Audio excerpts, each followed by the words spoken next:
Selamat pagi anak-anak ibu semua. Bagaimana kabarnya hari ini? Ibu harap semua dalam keadaan sehat ya nak. Oke, untuk materi kita yang pertama di tahun ajaran baru ini yaitu mengenai hakikat ilmu fisika dan keselamatan kerja di laboratorium. Ya, sebenarnya fisika ini pasti kamu sudah juga pernah mendengar semasa kamu SMP, ya kan? Nah, fisika itu terbagi atas dua, yaitu fisika klasik dan fisika modern. Di mana fisika modernnya itu di dalamnya ada fisika kuantum dan relativitas. Nanti kita di kelas 10 dan kelas 11 kita masih mempelajari fisika klasik. Nanti di kelas 12 baru kita akan mempelajari relativitas dan juga fisika kuantum. Nah, sebenarnya apa sih manfaat fisika ini dalam kehidupan sehari-hari? Banyak sekali ya. Jadi ilmu fisika adalah dasar dari ilmu-ilmu terlebih dalam bidang teknologi. Misalkan ya, untuk membuat pesawat gitu. Jadi fisika itu dalam teknik bisa kamu lihat di gambar ya, dimana energinya itu adalah kamu pelajari di dalam fisika. Nah, kemudian membuat robot juga kan kamu harus mengetahui dasar dari fisika. Lalu membuat roket begitu, menerbangkan roket juga dasar-dasarnya adalah menggunakan hukum-hukum pada fisika. Nah, tahukah kamu ternyata di dalam handphonemu, terlebih anak-anak ibu yang sering main game ya, ternyata di dalam gamemu itu uh, yang mengatur komponen-komponen elektroniknya itu adalah fisika. Jadi kalau kamu senang belajar fisika, nanti kamu juga akan mengetahui apa komponen-komponen yang digunakan pada game tersebut ya. Fisika pada hakikatnya adalah fisika itu sebagai sains ya, yaitu ilmu yang mempelajari gejala alam melalui pengamatan, eksperimen dan analisis. Nanti kita akan bahas satu persatu ya. Nah, fisika adalah sains yang mempelajari gejala alam fisis berupa materi dalam lingkup ruang dan waktu. Hakikat fisika yaitu sebagai produk, proses, dan juga sikap.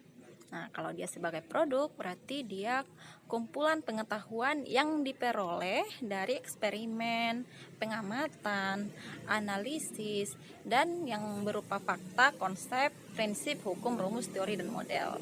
Oke, fisika sebagai proses itu adalah metode yang digunakan ataupun yang diterapkan untuk mendapatkan produk dari fisika.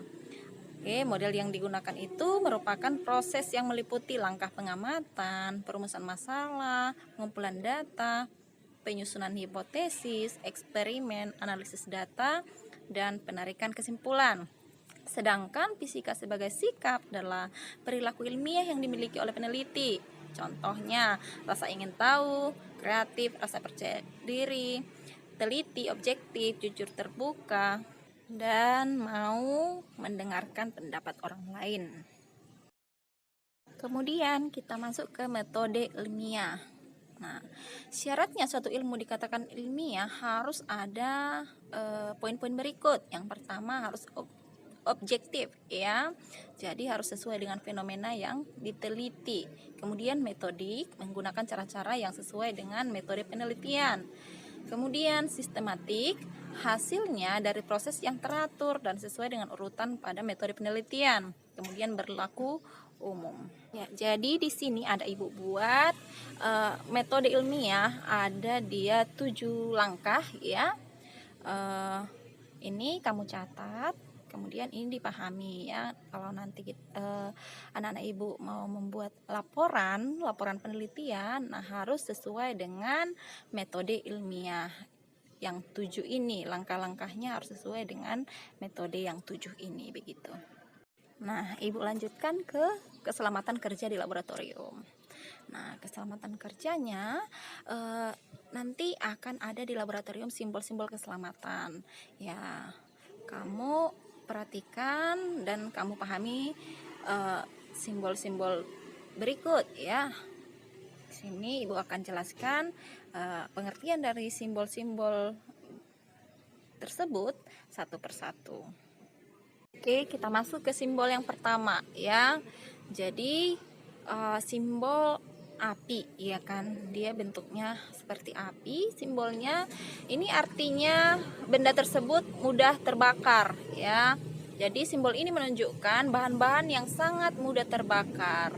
Itu bisa berupa cairan dengan suhu di bawah 21 derajat Celcius, termasuk dalam golongan ini. Contoh bahan yang sangat mudah terbakar itu minyak tanah, alkohol dan sebagainya. Nah, yang kedua, coba kamu lihat gambarnya.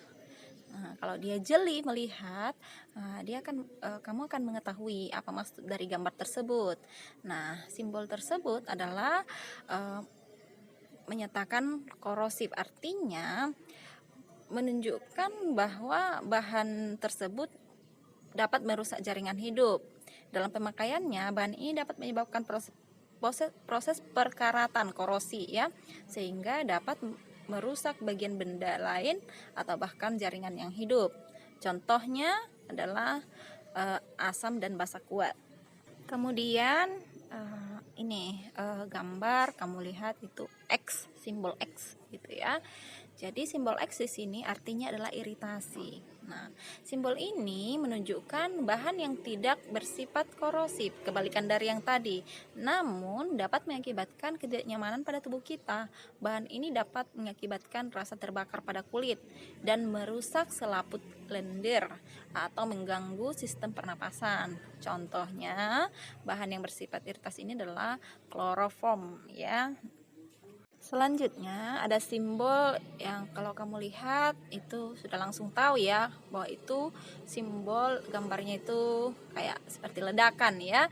Artinya benda tersebut mudah meledak. Jadi simbol bahan yang mudah meledak jika terkena panas, api atau sensitif jika mengalami proses gesekan atau goncangan. Oleh karena itu, bahan ini tidak boleh dekatkan dengan api atau bergesekan dengan benda lain. Contohnya adalah campuran hidrogen dan oksigen. Kemudian yang terakhir ada simbol begini, dia seperti kipas angin ya. Kalau kita lihat simbol tersebut itu adalah simbol radioaktif. Simbol ini menunjukkan bahan-bahan yang dapat memancarkan sinar radioaktif yang berbahaya. Sinar radioaktif dapat merusak jaringan tubuh. Contohnya adalah uranium dan plutonium. Jadi sebenarnya kalau uranium ini ataupun bahan radioaktif ini jarang ya ada di lab-lab SMA, mungkin ada di lab kalau kamu lanjut ke perguruan tinggi. Oke, itu saja materi kita untuk keselamatan kerja di laboratorium dan juga hakikat fisika. Nah, kalau ada yang ingin kamu tanyakan, boleh langsung tanyakan kepada Ibu melalui personal chat atau dari WA. Oke, selamat.